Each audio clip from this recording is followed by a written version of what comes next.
So let's talk about I2C connections. So the I2C serial bus is actually designed to be both synchronous, multi-masty, multi-slaves, which means that you could have one set of serial lines and you can connect multiple devices to it. And as long as they have a unique address, then you can actually talk to each device separately and send commands to it separately.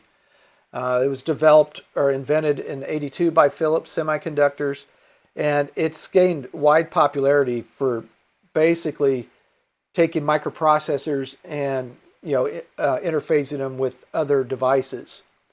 And there's a link here. You can go out to Wikipedia and read to your heart's contents about all the deep stuff about it, into whether they use pull-up resistors or pull-down resistors, what the voltage levels are and all that, which is a little too deep for us on this. But you should understand that it's basically a serial command bus. And the microprocessor is going to act as the master, and then all the other breakout boards that we're going to be using are going to act as the slaves. And that there's always an address to them, and you'll see that when we start looking at the SI5351 calibration and whatnot. So there are 4 pins that are required for the I2C interface. You have your voltage, your ground, the serial clock line, and the serial data line. On the ESP32, there are 2 jumpers. If you're looking at the board, the jumper on the left-hand side of the board, if you're facing down, is J2, and the one on the right-hand side of the board is J3. So the 3.3 voltage, which would be your VN, is going to be pin 1 on the right-hand side of the board. Your ground is going to be pin 1 on the left-hand side of the board. And then for the serial clock line, they use GPIO pin number 22, which is going to be pin 3 on the left-hand side of the board. And then for the serial data line is going to be GPIO pin 21, which is going to be pin 6 on the left-hand side of the board. And this link here will actually take you to this page. Let me bring it up so I can.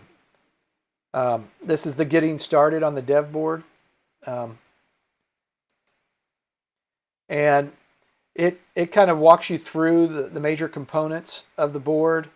But here's basically the block. So this is the J2 is the right-hand side of the board, and J3 is the left-hand side. And so the reason a lot of people are using the ESP32 instead of like an Arduino Nano and that is it actually has the capabilities, besides having a lot of I/O pins, it has built-in analog to digital converters and multi-channels, so you can actually do audio stuff with the board.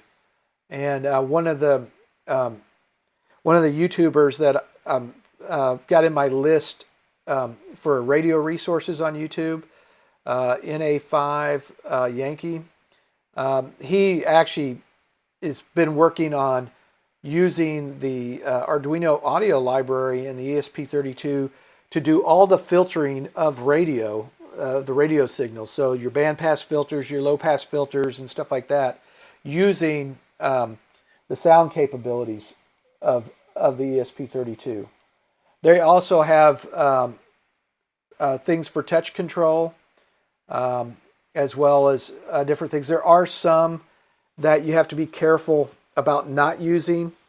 And if we get up here, and I've actually got this in another one, but if you look at this, I don't think I can, okay, there we go.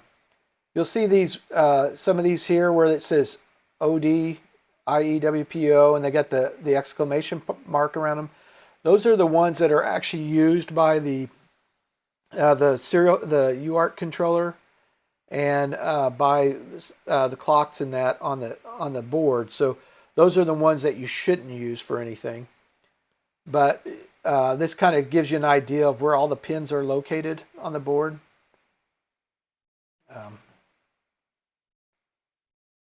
and what you can do. And they have kind of give you like strapping pins, Arduino related functions. So touch X, so they got touch sensor input. They've got digital analog converter inputs. Some, if they're black and they say GPIO, they're input only. If they're green, then they're input and output. There are ones for the debuggers, for the JTAG debugger, or if you want to do an external flash memory. So there's several things here, and I think I gave everybody the link to the expressive what do I want to call it? The spec sheet. But let's go back over here to the overview.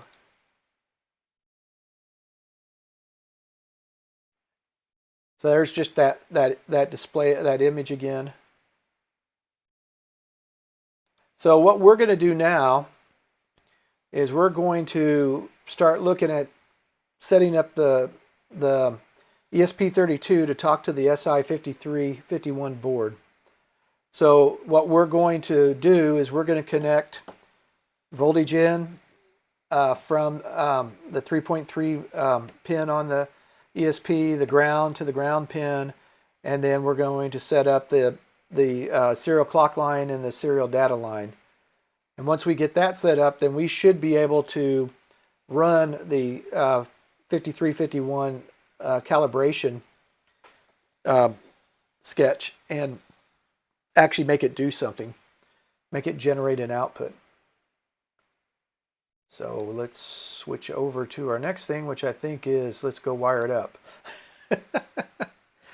While I'm going to switch over to overhead here, and we're going to, can everybody see that okay? I'm going to plug in my 5351 here. I may have to put on my magnifying glasses so I can see it. But I'm going to first unplug this right now, and I'm going to take and I'm going to run 3.3 over to my VN here. Of course, I've got to see which one's which. There's the VN. And then we'll run ground. I'm using white wires for ground because I didn't get any black jumpers. Oh wait, there's a black jumper. Oh, they're way too big though. Oh no, there's a small one. Okay, so we're going to do pin 1 on the right side, and we're going to plug that in to the ground pin. And then we're going to do SDA, which is, let me go back here to my presentation. Oh, I know what it is. 22. Yeah. So 22, which is pin 3. And that is going to go to the SDA. Or I think it's, I'll have to look again. And then we'll use a blue one. Can you maybe zoom in a little bit? Yeah. Give me a second. I got to run get my phone to change the zoom. Does that help? Can you guys see that? Can you see that better? Yes. Okay. And then let me go down to pin 6 here. 1, 2, 3, 4, 5, 6. And that is going to go to the next pin. And let me just, I want to double check that before we get too far along. Make sure I got it right.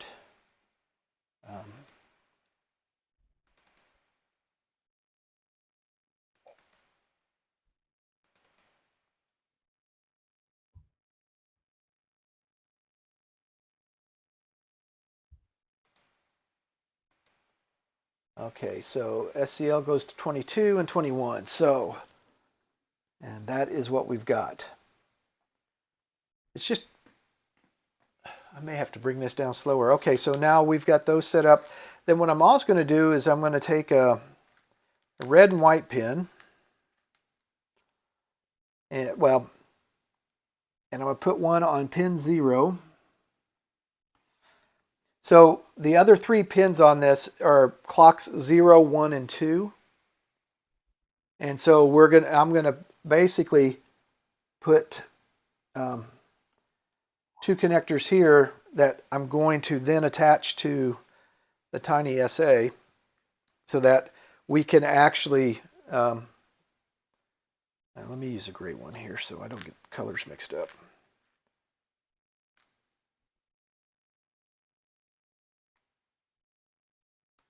So we're going to go from the ground that's coming in here. I'm going to hook up my black lead, and then off of clock 1 I'm going to hook up my red lead, and then I'm going to turn this guy on, and then I'm going to plug him in so that we can actually connect and see what he's displaying. But all right, and now, so we're ready to program this guy, and I'll walk through the calibration stuff. So right now it's not going to do anything but show up our old hello world when it boots back up. But one of the nice things, so let me shrink this down, and we'll close this out. So on this SI5351, if we go over here to libraries, or go over here to Platform I/O, and we click on libraries, we can search for different libraries. So if I type in SI5351 and click search, you'll find the EtherKit SI5351 library. This is probably the most broadly used library, mainly because Jason Mildrum, actually in, I think, 2014, he came out with one of the very first, I want to call it project-funded SI5351 boards that had a temperature-controlled oscillator on it. But they actually have examples in here. So the first thing they give you on it is the examples tab here, and so you can look at installing it, you can look at the headers, but they have he has a whole list of it. Oh, I'm sorry. Let me go back and start this from scratch then again. So if you're looking for a library, you can either come over here and click on Platform I/O and click on libraries, and that'll get you up here to the registry. And you can type in the name of the library you're looking for. And then this is where I was talking about the EtherKit library. And then you've got, basically, it tells you when it was last released. You can add it to an existing project by clicking on the button here, and then you select the project you want to add it to. I've already got it added to this 5351 calibration project, so we won't do it. But the other thing is there's a bunch of examples of how to do things with the library. So like this here is a sweeper. So what it does is you give it a start and a stop frequency and the step size, and then it will walk through and do those different values. What the reason we want to, the other one that a lot of people use is the calibration function, for example, and that is because even though the boards all have a 25 megahertz crystal, all crystals don't oscillate at exactly 25 megahertz. You're going to be off a little bit, and so what this program does is it allows you to. So what it does is it sets up a calibration factor here, and then it holds on to the old calibration, but it sets up a receive frequency and a target frequency. So at this case here, it's looking at it at 10 megahertz. So you got to remember that it's in hundredths of a hertz. So the resolution of the PLL is very, very fine. So what he does in setup, he sets up the serial terminal because he's going to use the serial terminal to allow you to shift the frequency adjustment. Then he's going to initialize the SI5351, and this here is actually the load value. They have several different ones. You use 8PF for 25 megahertz, but there's other ones for I think 27 megahertz as well. And then he goes through and he sets the correctness, and he sets the calibration factor, which right now is going to be 0. So, and he says, okay, I'm doing that on phase PLL input X0, which would be clock 0. Then he's going to go through and he's going to say, okay, let's set that fixed at the frequency for PLLA.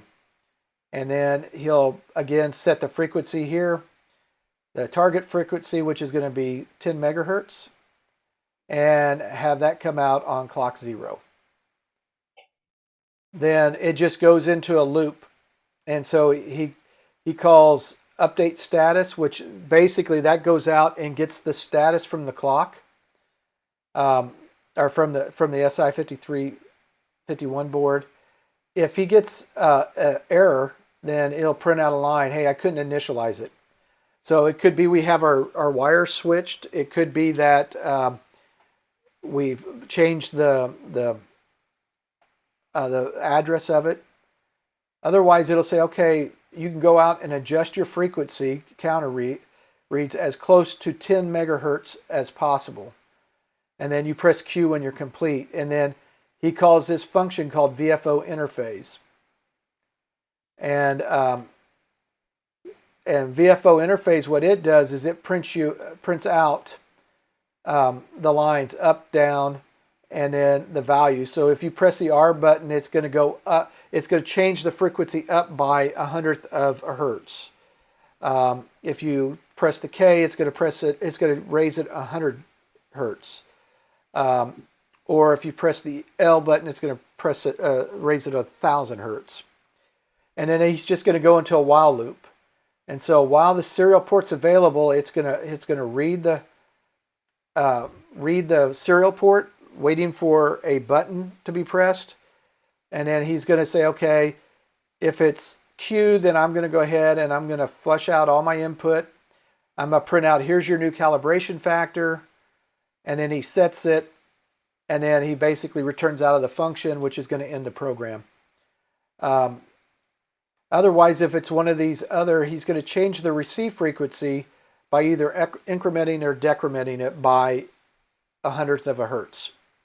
If you do nothing, he'll just go back and continue reading.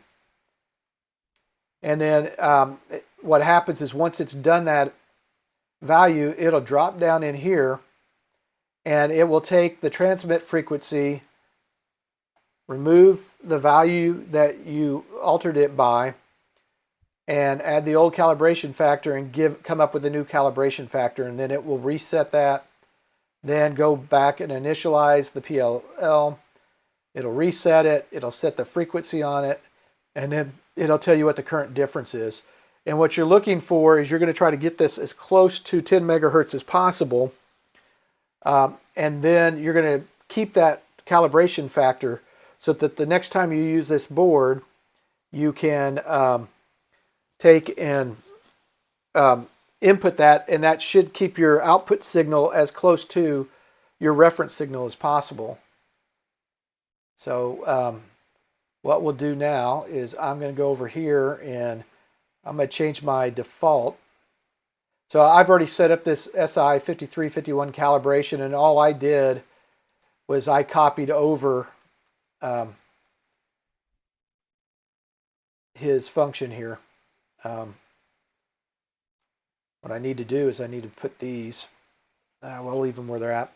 I just moved everything up because I was running into problems, but So this is the same program that we just walked through. So I'm just going to change it so that we're using we'll set the calibration program as our default program. We're going to compile it. And then I'm going to upload it.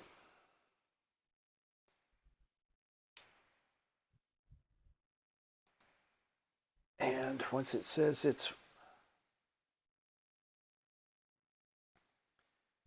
So now it'll load it. Well, oh, there it goes.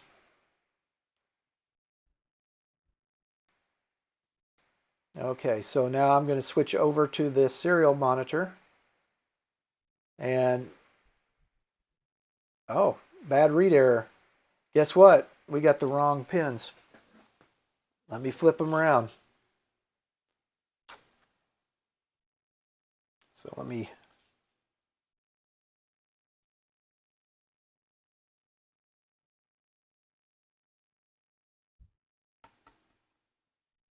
Okay, that should be good. All right, I'll start it again.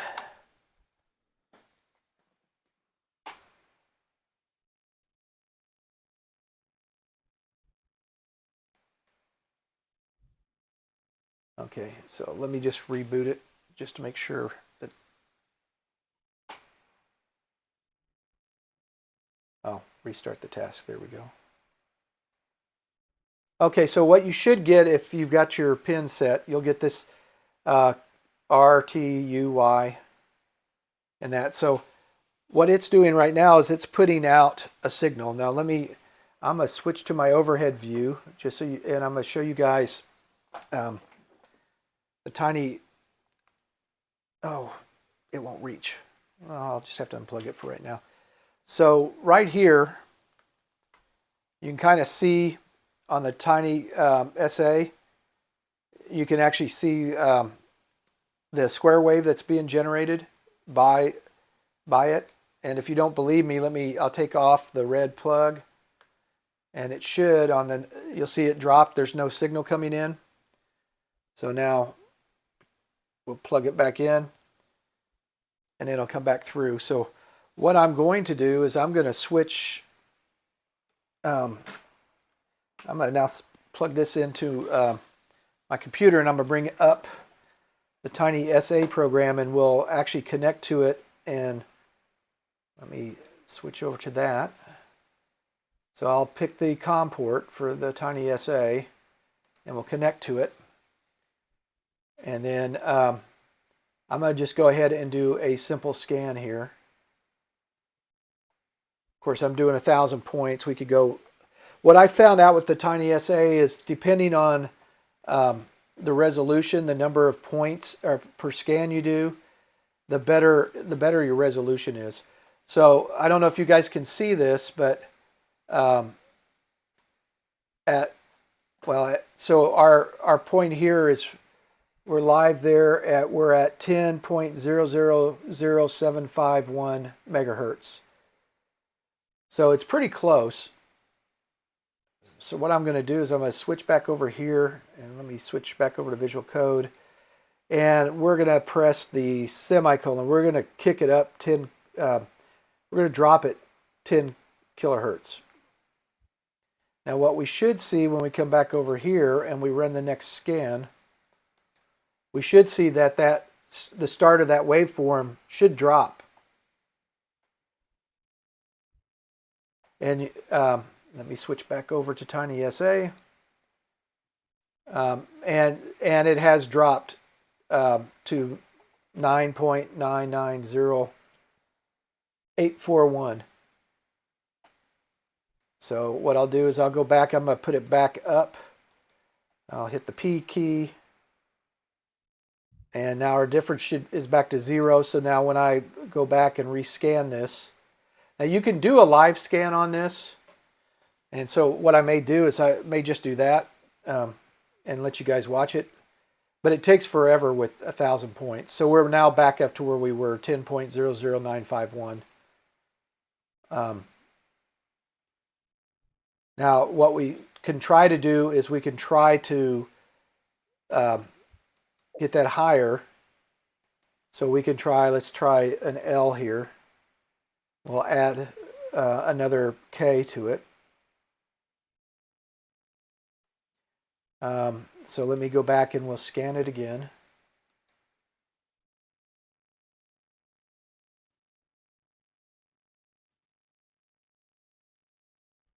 And we're 99985. So that was a little bit too much. So let me switch back over here. I'll show you what I'm doing. So I had pressed L, which was a K. So I'm going to go back and I'm going to press O. That'll put our difference back down. So what I'm going to do is we'll go, I'm going to basically hit K twice. Oh, we'll hit it once. That'll drop it 1,000. And then let's switch back over to TinySA. And we'll run the scan again and we'll see how close we are there.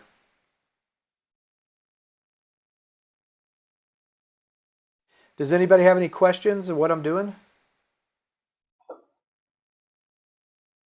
So that dropped us to 10.00065. So I'll go back over here to... Now you could do the same thing with a MFJ. MFJ 259C, because it has a frequency mode. You can use, any of the antenna analyzers, the Nano VNA. If you get a, what do I want to call it, one of the frequency counters. So you can do this same thing with it. But all what we're trying to do is we're just trying to get that as close to where it's 10.0000, right? Quick question. How do you know if it's your signal generator that's off, or if it's your software that's off? Well, the other thing you can do is you can actually put in a reference. So like with an oscilloscope, if you want to make sure it's not your device, your measuring device, is you could actually take that signal that's coming in, you can run it into an oscilloscope with another reference signal, like a 10 megahertz signal. And then they should be like right on top of each other is another way of doing it. So there's ways to get deeper and deeper into it. This TinySA, I would say there's a way to calibrate it because it's got a built-in calibration function in that. And so it comes back and says that's correct. But it's going to be as close as a $70 piece of equipment is going to be. Really, if you want to get down to where you're really close, I would say you're going to end up having to play the game of finding somebody that actually has a certified instrument and running against that.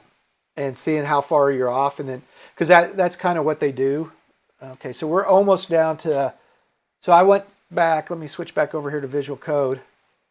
I went back and you'll see that now my difference is 50,000. So I just went and hit the K button a couple more times. I'm gonna hit it one more time. So we're at 6, and then we'll switch back over here to TinySA. And let me get there. We'll run one more scan.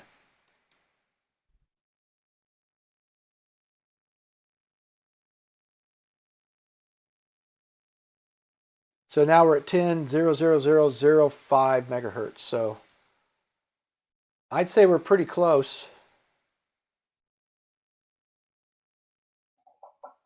So we can then start with the J, right?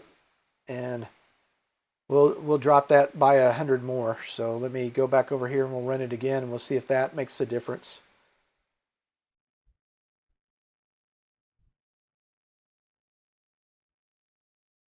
That didn't make much difference at all, did it? We're still at 10.0005. So let's I'm gonna do one more K. We'll see what that does. So now we're at a difference calibration factor of 70,000. So it's really 700 hertz, I think. Too much. So what I'm going to do then, is we'll put that back. And then what we're going to do is I'm going to bring it down to 65. So now we're in 100 of a hertz. And we'll go back over to TinySA. Let me switch over to that. We'll run it again. We'll see if we're closer now.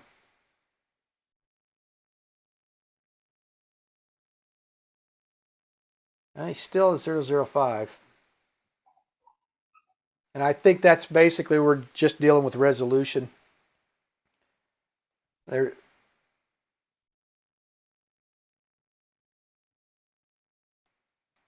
But I'd say that's pretty dang close. So that's kind of how you walk through and do the calibration. So once you've got that done, what you're going to do is we're going to hit, let me switch back over to Visual Code. And I'm going to hit Q. Oh, let me click in there. And then it's going to come back and say, okay, your calibration factor is 6,500 or 65,000. So I would write that down, that board has a calibration factor of 65,000. And now what it did is it actually set that calibration factor and reset the target. So if we go back over here now, and I go back to TinySA and click on the scan again, we should get that same value back, right? We're still at the 005. So what I'm going to do is I'm going to drop down to like 500 and then we'll go live and see if that will actually. So see, it's jumping around a little bit based on the number of points that we're doing when we go live. And that's mainly because the points per scan, it will only scan up to 290 points per scan on it. But if you want to do a higher resolution scan, then you can basically sit in here and just do a single scan.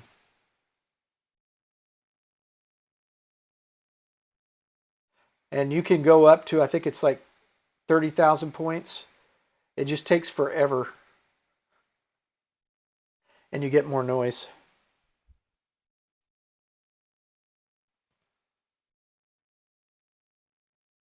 Yeah, see, it got a little bit higher, but it still hasn't went down much.